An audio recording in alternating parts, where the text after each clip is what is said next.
12వ పాసరానికి వెళుతున్నారు.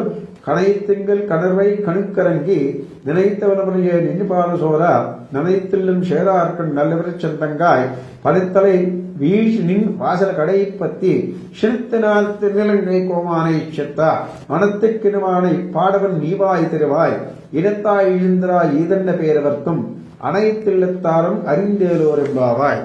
கணைத்திங்கள் கணைக்கரைக்கரங்கி நினைத்த மலவரையே நின்று பால சோர நினைத்தெல்லும் சேரார்க்குள் நல்வர் செல்வங்காய் பணத்திலை பிழின்வான் வாசல கடை பத்தி சினித்தனான் தென்னலங்கை கோமானை செத்த மனத்துக்கினுவான் பாடவன் நீவாய் திருவாய் இனத்தாய் இழந்தராய் இதென்ன பேரருக்கும் அனைத்தில்லித்தாரும் அறிந்தேரோరెంబాయ్. దీనికి ప్రతిపదార్థాన్ని చెప్పుకుందాం.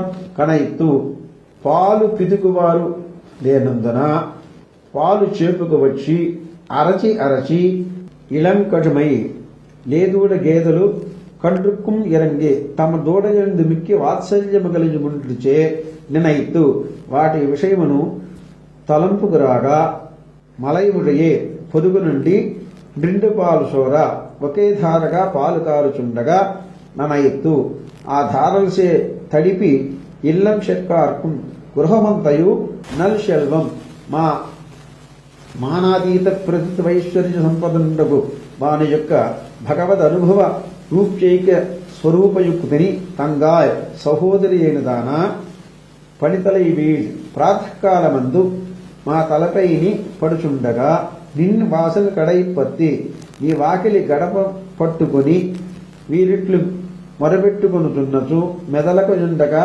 శినత్తెనాల్ కోపముచే తెన్ ఇలంగై కోమానే దర్శనమునీయక దక్షిణ లంకాపట్టణమునకు రాజైన రాముడిని షత్తార్ సంహరించిన మణతుక్కు ఇవయ్యానై మనస్సునకు పరమభుగ్యుడైన శ్రీరామచంద్రుని స్త్రీలను బాధించు కృష్ణునిగాక స్త్రీలను రక్షించు శ్రీరాముని పాడవం స్తోత్రము చేయుచు పాడుచున్నాము.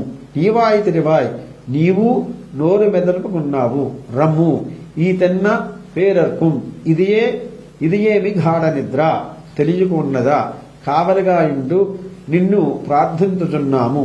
ఈ విషయమంతయు పురజనులు అందరికీ తెలిసినదే కనుక ఇకనైను లేచిరమ్ము అని భావం.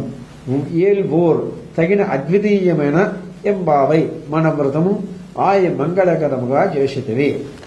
ఇక్కడ మనకు తెలుస్తున్నది ఏంటంటే ఉదయం అయిన తర్వాత గో సంరక్షణ చేసినటువంటి గోపబాలకులు సమయమైనటువంటి దానిలో కావాల్సిన గడ్డి అటువంటి వేసి కుడితి అటువంటిదంతా పెట్టిన తర్వాత లేగదూడలు వదులుతారు. అవి వచ్చి ఆ పాలను స్వీకరిస్తాయి అన్నమాట. ఆనందంగా కేరింతలు కొడుతూ అవి వెళుతూ ఉంటాయి. అయితే ఇక్కడ ఆ యొక్క కాలం అయిపోయినా సరే వారు వచ్చి ఇంకా పితకలేదు. అయితే వాటికి ఏంటరా అంటే సమయం ఆసమన్నమైనప్పుడు ఆ యొక్క లేగదూడలు వచ్చి పాలు తాగుతాం వాటికి అలవాటు అన్నమాట. అటువంటి పాలు త్రాగటానికి లేగదూడలను ఇంకా వదలేదు.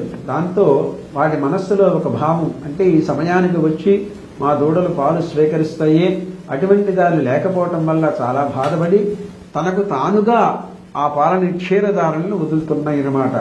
దానివల్ల బురద అయిపోయినటువంటి మీ ఇంటిలో మేము వచ్చి నిలబడ్డాము అంటే ఏమిటి, పాలు పితకాల్సిన సమయంలో కూడా నువ్వు నిద్రపోతున్నావంటే నువ్వు ఎంత వెర్రి నిద్రలో ఉన్నావో మాకు తెలుస్తున్నది. కాబట్టి వెంటనే లేచి మాతో రమ్ము.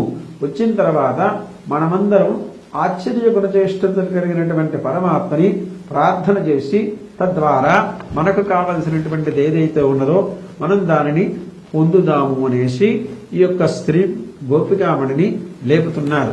అయితే అస్మత్ గురుభ్యో నమః, అస్మత్ పరమ గురుభ్యో నమః, అస్మత్ పరమేశ్వర గురుభ్యో నమః, అస్మత్ సర్వ గురుభ్యో నమః చెప్పినట్లుగా ఇక్కడ ఆచార్యులు మొట్టమొదటగా లేపుతున్నారన్నమాట. అంటే ఏమిటి, ఏ కార్యక్రమం చేసినా ఆచార్యానుగ్రహం కావాలి కాబట్టి తద్వారానే మనకు అన్నీ కూడా ఉపకరిస్తాయి కాబట్టి ఆయన్ని లేపటానికి వెళ్ళి ఆయన పాదార బిందాలకి నమస్కారం చేసుకుని ఈ రకంగా మనం దుగ్ధార అంటే ఏమిటంటే ఆవులు పితకకుండానే పాలిస్తున్నటువంటి పరమ దివ్యమంగళమైనటువంటివి ఏవైతే ఉన్నాయో అట్లాగే పరమ దివ్యమైనటువంటి అంటే ఇక్కడ ఆనందాన్ని ఇచ్చేటువంటి ఆ పరమాత్మని మనం ప్రార్థన చేస్తాం. స్వామి రండి అనేసి ఆచార్యుల వారితో పాటు వెళ్ళి ఆ యొక్క శ్రీకృష్ణ పరమాత్మని ప్రార్థన చేద్దాం. మీరు కనుక వచ్చినట్లయితే మన కార్యక్రమం చాలా సులభంగా అవుతుంది అనేసి చేతులతో చెబుతూ ఈ యొక్క పాసురాన్ని ముగిస్తున్నారు.